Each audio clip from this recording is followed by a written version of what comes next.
Hello మా welcome to my new vlog. You are watching every months Masti. So ఈరోజు అయితే February 15, 2026. ఈరోజు special ఏంటంటే మహాశివరాత్రి. సో అందరికీ happy Mahashivratri guys. So for the first time అయితే నేను కూడా ఈసారి ఫాస్టింగ్ ఉన్నా, అదే ఉపవాసం ఉన్నా అనమాట. ఇంకా మీరు కూడా ఒకవేళ ఈ ఇయర్ ఫస్ట్ టైం ఉంటే కామెంట్ చేయరు గైస్. ఈడ రాగానే ఇవన్నీ చూసేసరికి ఊరిలో వస్తున్నాయి కడుపులో మొత్తం. సో ఇవన్నీ చూసి నేను టెంప్ట్ అయి బ్రేక్ అయినా కాలేదన్నది లాస్ట్ దాకా చూడర్రి. సో ఇక్కడ సైడ్లో శివుని విగ్రహంకి అయితే పూజ కూడా చేస్తారు అందరూ. ఇంకా యాక్చువల్గా చెప్పాలంటే ఎప్పుడు వచ్చే టైం కాకుండా ఈరోజు కొంచెం తొందరగా వచ్చినాం, because for the first time మనం కూడా ఉన్నాం కాబట్టి.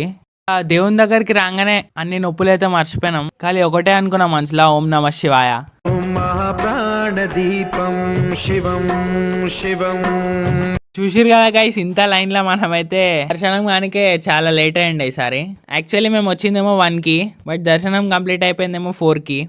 ఆల్మోస్ట్ 4 hours చేసిన దగ్గర మొక్కి కొబ్బరికాయ కొట్టుకొని ఇంటికి అయితే చలో అనేసినాం. ఇంటికి రాగానే మా అమ్మ అయితే పాలు ఇంకా బనానా ఇచ్చింది, 2 కలుపుకొని తినేసిన. ఇక తిన్న తర్వాత ఆల్మోస్ట్ అన్ని ఫ్రూట్స్ కవర్ చేసేసిన. అసలు వీడియో తీయాలన్న కాన్సెప్టే మర్చిపోయినా నేను అసలు, అంత ఆకలి మీద. ఇక వీడియో కూడా ఏం తీస్తాంలే అని చెప్పి ఇక లైట్ తీసుకున్నా. నైట్ జాగారం చేసి పొద్దుగాల 6 గంటలకు లేచి 7 o'clock అయితే తినేసిన ఫైనలీ. అసలు ఉన్నాను అనుకున్నా, బట్ ఉన్నా. ఇక అంతా అయిపోయిన తర్వాత కాలేజ్కి అయితే రెడీ అయిపోయిన, కాలేజ్కి అయితే బయలుదేరినా.